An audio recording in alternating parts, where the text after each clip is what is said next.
Sometimes, we need to realize that in life, even the closest friends have to break up with one another.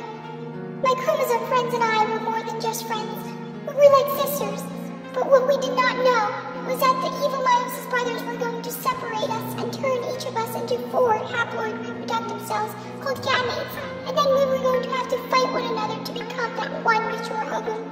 It was our fate that only one of us was destined to grow into a mature ovum, while the other 3, called polar bodies, were left to degenerate.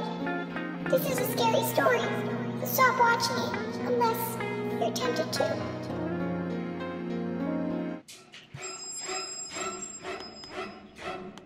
Hello? Do not scream or yell, otherwise you and your chromosome friends will all die. If you want to live, you will do exactly as I tell you to. What do I have to do? You must go through meiosis. First, you will go under prophase, where the spindle fibers will appear, and synapses will occur, where each of you will line up with a homologous chromosome pair. Then, you must twist around each other and attach to one another. So we did as we were told, and our nucleolus and nuclear membrane disappeared. We became known as tetrads, since we were turned into pairs of homologous chromosomes. We had to make sure our chromatids were lined lengthwise, so that our genes could correspond. We even had to break off the end part of our chromatids to attach to our homologous chromosome for crossing over, which allowed us to exchange genetic material with each other. This also meant that we had to undergo genetic recombination, forming a whole new mixture of genetic material between us.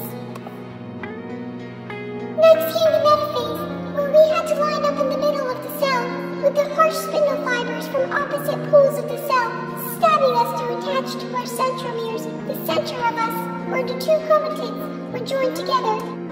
It just became worse from then on.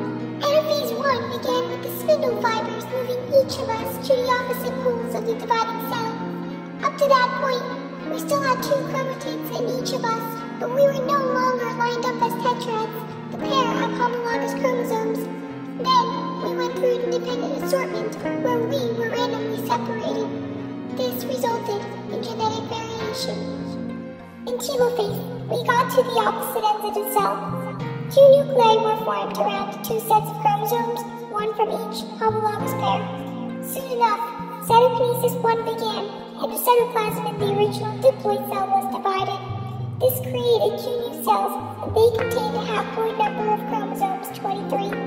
But each new cell contained 2 copies of each chromosome as chromatids, since the original cell copied its DNA before meiosis 1. As if this was not enough, we had to be separated once again because of Meiosis' brother, Meiosis 2. He was even crueler, wanting to separate us into individual haploid cells with 23 chromosomes in each. We didn't want to, but it was up to us to decide. We went through prophase 2, metaphase 2, anaphase 2, telophase 2, and cytokinesis 2. These phases were similar to those of Meiosis 1, except that now, there were only 2 of us in each of the 2 cells from Meiosis 1. So in anaphase 2, we were separated into chromosomes with only 1 chromatid, being moved toward the opposite poles of the cell. So in the end, we were each placed in a different haploid cell, resulting in 4 cells in total.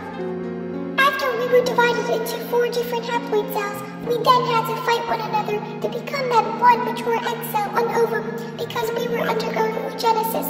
I'm not entirely happy to say that a part of me is the surviving chromosome of the ovum. Luckily, in spermatogenesis, all 4 haploid cells, spermatids, grow into become sperm cells, but that wasn't the case for us. The other 3 haploid cells were left to degenerate. This is a warning to all those fellow chromosomes out there, to tell you about these terrible meiosis brothers who will separate you like what they did to us.